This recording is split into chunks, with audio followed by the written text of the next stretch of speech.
श्रीमद् भागवत महापुराण सुख सागर भाषा के अंतर्गत चतुर्थ स्कंद का पहला, दूसरा और तीसरा अध्याय। पहला अध्याय अत्रि मुनि की उत्पत्ति एवं तप करना और उनके यहाँ चंद्रमा दत्तात्रेय तथा दुर्वासा ऋषि का जन्म लेना। मैत्रेय जी बोले, हे विदुर जी, अब संसार की सृष्टि का वृतांत सुनिए। ब्रह्मा जी से मरीचि नामक एक पुत्र उत्पन्न हुआ।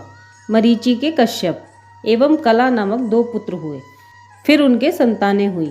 राजा स्वयंभू मनु के देवहूति आदि 3 कन्याएं और उत्तानपाद तथा प्रियव्रत नामक 2 पुत्र हुए। देवहूति का विवाह कर्दम ऋषि के संग हुआ था, जिनके यहाँ कपिल देव जी ने अवतार लिया। उसका वर्णन मैं तुमसे पहले ही कर चुका हूँ। अब तुम स्वयंभू मनु की शेष दोनों कन्याओं की कथा सुनो। स्वयंभू मनु ने अपनी दोनों पुत्रियों में से एक का विवाह दक्ष प्रजापति और दूसरी का रुचि प्रजापति के साथ कर दिया। जो कन्या रुचि प्रजापति को ब्याही थी, उसके गर्भ से अत्रि नामक पुत्र उत्पन्न हुआ। तदुपरांत अत्रि के 3 पुत्र हुए। हे विदुर जी, ब्रह्मा जी के द्वारा सृष्टि रचना का आदेश पाने के बाद अत्रि ने अपने हृदय में यह सोचा कि मेरे पुत्रों से भी सृष्टि की रचना होगी, इसलिए मुझे प्रथम ही परमेश्वर की तपस्या करनी चाहिए, जिससे कि मेरे पुत्र धर्मात्मा हों। ऐसा सोचकर अत्रि मुनि ने अपनी स्त्री अनुसुईया के सहित तप करना प्रारंभ कर दिया। तब वे दोनों किसी देवता का नाम न लेकर केवल कर्ता कहकर तप करते रहे। जब तप करते करते 100 वर्ष बीत गए, तब ब्रह्मा, विष्णु और महादेव जी, इन तीनों देवताओं ने अत्रि मुनि को दर्शन दिए। उस समय मुनि ने तीनों देवताओं को अपने सामने देखकर कहा, हे प्रभु, मैंने तो केवल एक देवता का तप किया था, फिर आप तीनों ने किस कारण दर्शन दिया है? मैं अपनी मनो इच्छा को किससे प्रकट करूं? अत्रि मुनि के वचन सुनकर विष्णु ने उत्तर दिया, हे मुनि, तुम तपस्या करते समय केवल कर्ता नाम लेते थे, अतः हम तीनों ही देवता कर्ता हैं। हम में से प्रत्येक ने एक एक कार्य, उद्भव, स्थिति और प्रलय बांट रखा है। हम लोगों का जन्म आदि ज्योति निरंकार प्रभु की महिमा से हुआ है। वे निर्गुण निरंकार प्रभु किसी को अपना दर्शन नहीं देते हैं और ना उन्हें कोई देख सकता है। उनकी आज्ञा से ही हम तीनों संसार का संचालन करते हैं। अब तुम जो चाहो सो हमसे मांग लो। अत्रि मुनि दंडवत करते हुए बोले, हे प्रभु, मैं भाग्यवान एवं धर्मात्मा पुत्र चाहता हूँ। अत्रि मुनि की इच्छा अनुसार वरदान देकर तीनों देवता अपने अपने लोक को चले गए। तदंतर अत्रि मुनि को विष्णु भगवान की कृपा से दत्तात्रेय, शंकर जी के आशीर्वाद से दुर्वासा एवं ब्रह्मा जी के वरदान से चंद्रमा नामक 3 पुत्र उत्पन्न हुए।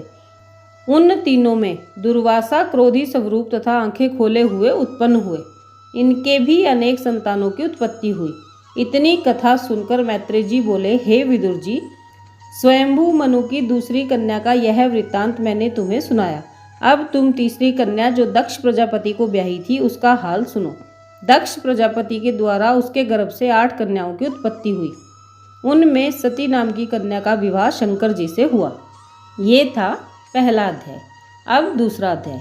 ब्रह्मा जी की सभा में दक्ष प्रजापति के द्वारा शिव जी का अपमान और उन्हें शाप देना।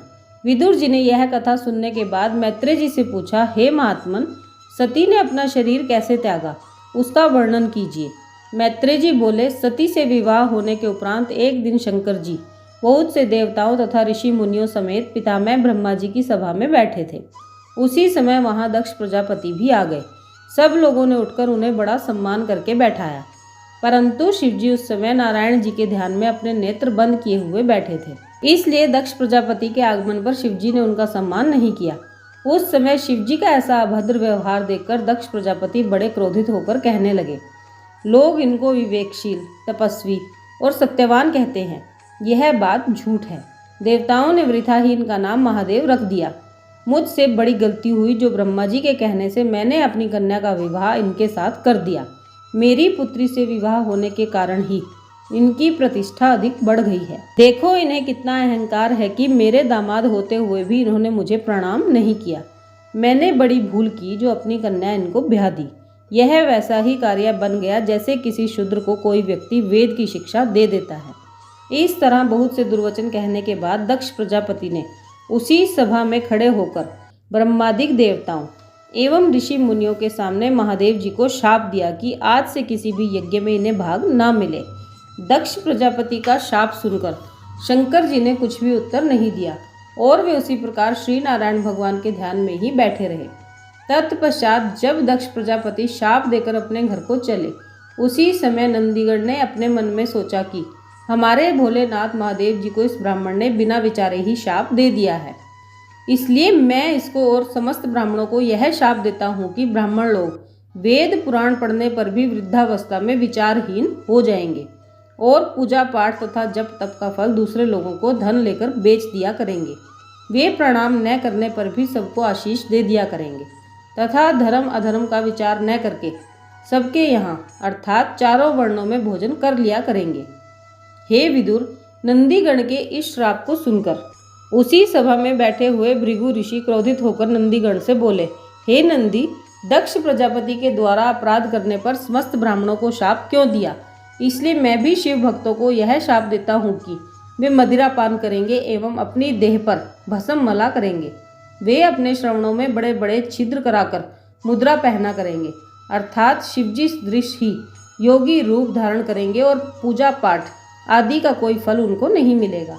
इस प्रकार शाप दिए जाने के पश्चात तब दक्ष प्रजापति ने घर जाकर अपने हृदय में यह सोचा कि मैंने देवताओं एवं ब्राह्मणों की सभा में ऐसा शाप दिया है कि शिवजी को यज्ञ का भाग न दिया जाए, इसलिए इस कार्य का प्रारंभ पहले मुझे ही करना चाहिए।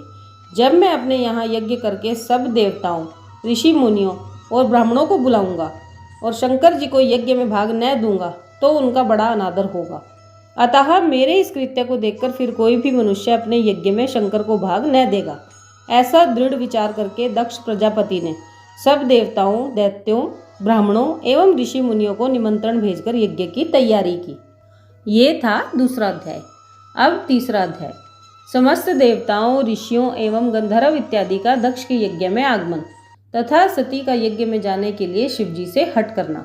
मैत्रेय जी बोले, हे विदुर जी, दक्ष प्रजापति के निमंत्रण भेजने पर समस्त देवता, दैत्य, ऋषि, मुनि, ब्राह्मण, गंधर्व, किन्नर इत्यादि अपनी अपनी स्त्रियों के सहित सुंदर वस्त्र अलंकारों से सुसज्जित होकर अपने अपने विमानों पर बैठ गाते बजाते हुए उस यज्ञ में भाग लेने के लिए चले।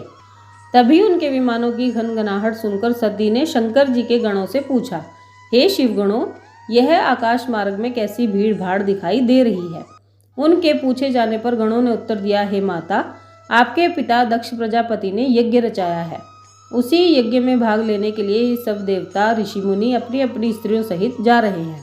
यह सुनकर सती जी बहुत ही उदास होकर सोचने लगी कि मेरे पिता ने अन्य सब लोगों को तो आमंत्रित किया है, परंतु मुझे और शिवजी को निमंत्रण न देकर अपमानित किया है। तत्पश्चात सती ने मन में विचार किया कि शायद कार्य में अधिक व्यस्त रहने के कारण वे हमें बुलाना भूल गए हों, इसलिए माता पिता, गुरु तथा मित्र के यहाँ बिना बुलाए जाने में भी कोई दोष नहीं होता है। ऐसा विचार कर सती ने महादेव जी से कहा, हे नाथ, मेरे पिता के यज्ञ में सभी देवता अपनी अपनी देवांगनाओं के साथ पधार रहे हैं। वे शायद अधिक कार्य व्यस्त रहने के कारण हमें बुलाना भूल गए हों। वे मेरे पिता हैं, इसलिए उनके यहाँ बिना आमंत्रित किए जाने में भी हमें कोई दोष नहीं है। वहाँ मेरी सभी बहनें अपने अपने स्वामियों के साथ आवेंगी। मेरे मन में बहुत वर्षों से यह अभिलाषा थी कि जब कभी मेरे पिता के यहाँ कोई महोत्सव हो तब मैं भी वहाँ आपके साथ जाऊंगी, इसलिए इस अवसर पर आप कृपा कर मुझे साथ लेकर चलें तो मेरी इच्छा पूर्ण हो जाए। सती जी की ऐसी विनम्र प्रार्थना सुनकर महादेव जी ने उन्हें दक्ष प्रजापति से अपनी शत्रुता का सारा हाल सुनाते हुए कहा, हे सती, तुम्हारे पिता मुझसे बैर मानते हैं, इसलिए यदि हम बिना आग्रह किए वहाँ गए और उन्होंने मुझसे कुछ कटु वचन कह दिए तो फिर अच्छा नहीं होगा, क्योंकि अन्य शस्त्रों के घाव तो मरहम से भर जाते हैं, किंतु दुर्वचन रूपी शस्त्रों का घाव जब हृदय में हो जाता है तो उसका इलाज होना दुर्लभ हो जाता है। इसलिए हम तुम्हारे पिता के यहाँ यज्ञ में नहीं जा सकते। जब महादेव जी ने दक्ष प्रजापति के यज्ञ में चलना स्वीकार नहीं किया, तब सती ने पुनः उनसे विनम्रतापूर्वक कहा, हे नाथ, यदि आप न चलें तो मुझे अवश्य ही जाने की आज्ञा दे दीजिए, क्योंकि मुझे अपने माता पिता के यहाँ बिना आमंत्रित किए जाने में भी कोई दोष नहीं है। तब शिवजी ने सती से कहा, हे प्रिय, तुम्हारे पिता इस समय अपने धन तथा राज्य के मद में डूबे हुए हैं, इसलिए वे तुम्हारा भी सम्मान नहीं कर सकेंगे। इसे देखकर तुमको बहुत कष्ट होगा और हमको भी क्रोध उत्पन्न हो आवेगा। अतः तुम्हारा उनके यहाँ जाना किसी भी तरह ठीक नहीं रहेगा। इस प्रकार महादेव जी के समझाने पर भी सती जी को ज्ञान उत्पन्न न हुआ और वे पुनः हाथ जोड़कर कहने लगी, हे प्राणपति, मेरे वहाँ न जाने पर मेरी अन्य 7 बहनों के आगे मेरा निरादर होगा।